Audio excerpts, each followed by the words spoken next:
I'll be honest with you, when I first started composting, I thought I'd be swimming in black gold within a few weeks. I'd read those optimistic compost in 30 days articles and imagined myself turning kitchen scraps into perfect humus faster than my tomatoes could ripen. Reality, as you've probably discovered yourself, had other plans. If you're standing beside your compost bin 3 months in, poking at what still looks suspiciously like the banana peels you threw in last Tuesday, you're not doing anything wrong. In fact, you're experiencing what most of us discover the hard way. Real composting operates on nature's timeline, not ours. And understanding why that timeline stretches longer than expected isn't just about managing expectations, it's about creating better compost and becoming a more skilled gardener in the process. Here's what's really happening in that pile. Composting isn't just decomposition, it's a carefully orchestrated biological process involving billions of microorganisms, each with specific jobs and environmental needs. When you toss in your coffee grounds and grass clippings, you're not just creating a garbage heap, you're building a living ecosystem that needs time to establish itself, work through distinct phases, and ultimately transform complex organic matter into stable humus. The process moves through several distinct stages, and here's where many of us get tripped up. We expect it to be linear and quick. First comes the mesophilic phase, where moderate temperature bacteria start breaking down easily digestible compounds. This happens relatively fast. You might see activity within days. Then the thermophilic phase kicks in, where heat-loving bacteria take over and temperatures can spike to 140 to 160 degrees Fahrenheit. This is the exciting part, where pathogens die off and things really start breaking down.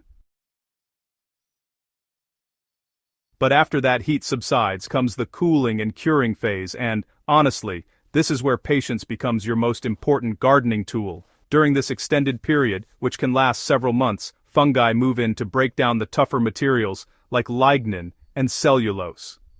Actinomycetes, those microorganisms that give finished compost its earthy smell, do their slow, methodical work. This final maturation process simply cannot be rushed without sacrificing quality. Let's talk about what you're putting in your bin, because not all organic matter is created equal. Those autumn leaves you raked in, they're packed with lignin and cellulose, the structural compounds that made them sturdy enough to hang on trees through summer storms. These materials are essentially nature's building blocks, designed to be durable. Breaking them down requires specialized fungi and bacteria, and they work on geological time, not human time. The same goes for woody prunings, thick vegetable stems, and anything with a waxy coating. Meanwhile, that nitrogen-rich grass clipping or lettuce leaf breaks down in a fraction of the time. When you mix these materials together, which is exactly what you should be doing for balanced compost, your timeline extends to accommodate the slowest decomposing ingredients in the pile. The carbon-to-nitrogen ratio matters enormously here. Everyone talks about getting that magical 30-to-1 ratio, but in practice, most home compost piles run carbon-heavy. Those brown leaves, cardboard, and wood chips take longer to break down than green materials. And, if your ratio skews too far toward carbon, microbial activity slows to a crawl. The microbes simply don't have enough nitrogen to fuel their reproduction and metabolism. Here's something that surprised me when I really dove into composting science. Pile size matters far more than most beginners realize. A pile needs to be at least 3 feet in all dimensions to generate and maintain the heat necessary for efficient decomposition. Smaller piles lose heat too quickly and never reach the temperatures needed for that crucial thermophilic phase. They'll still compost eventually, but we're talking months longer, sometimes 6 months or more compared to a properly sized pile. Moisture content throws another wrench in your timeline. Your pile should feel like a wrung-out sponge, damp but not dripping, too dry, and microbial activity grinds to a halt. Those microorganisms need water for every metabolic process. Too wet, and you've created an anaerobic nightmare where oxygen can't penetrate. Instead of fast aerobic decomposition, you get slow, smelly, anaerobic decay. I've seen piles sit for a year barely decomposing because they were essentially pickled in their own moisture.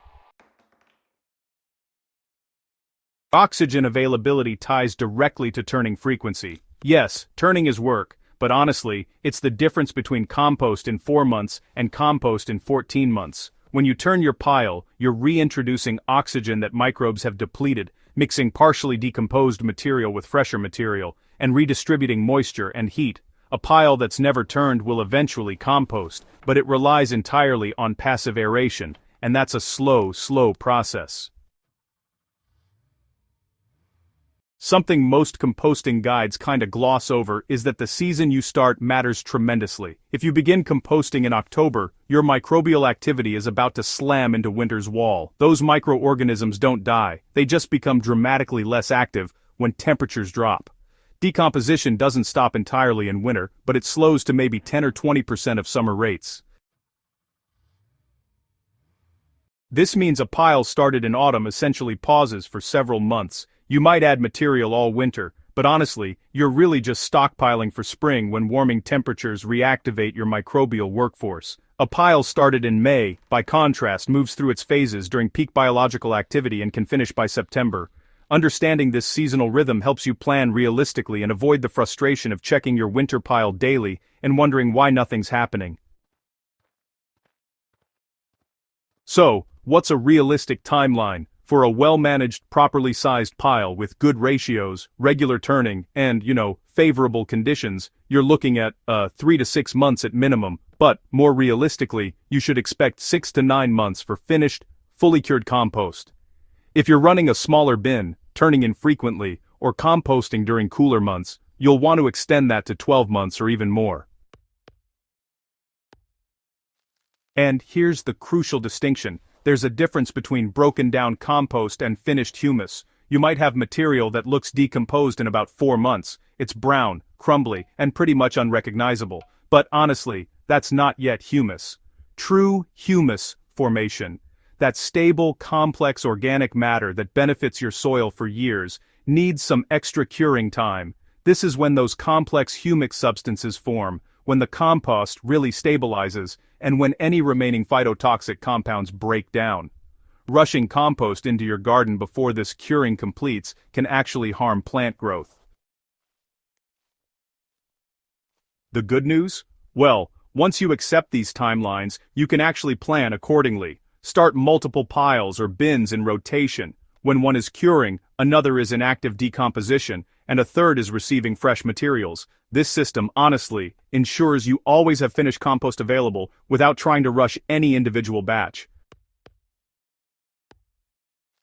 The most successful composters I know treat their piles like slow-cooked meals rather than microwave dinners. They layer materials thoughtfully, maintain moisture consistently, turn when needed but not obsessively, and let biology do its work. They've learned that trying to speed up composting often means compromising quality or creating more work than simply waiting would have required.